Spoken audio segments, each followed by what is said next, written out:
Salut tout le monde, c'est Benjamin Faucon. Aujourd'hui, il va être question d'un drame. Non, je suis désolé, je ne peux pas.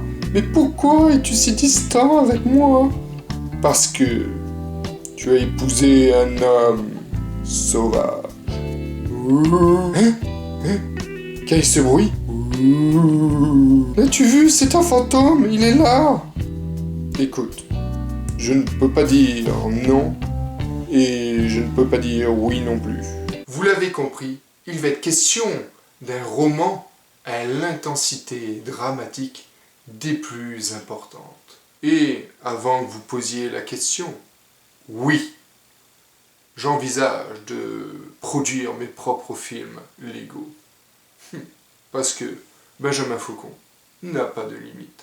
Trêve de niaiserie, aujourd'hui je vais vous parler de la série Côte Blanche, écrite par Marie-Claude Charland et bien entendu publiée aux éditions ADA. Et je vais m'attarder plus particulièrement aujourd'hui sur le dernier tome de la série qui est sorti à la fin du mois de mai.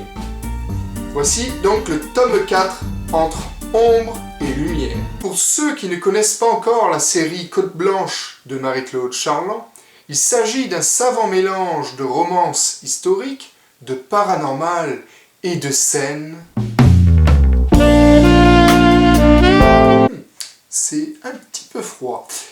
Mais, par-dessus tout, vous allez être happé par la plume de l'auteur. En effet, il suffit de quelques lignes pour se rendre compte à quel point un auteur peut être doué. Et cela en est le cas avec Marie-Claude Charland.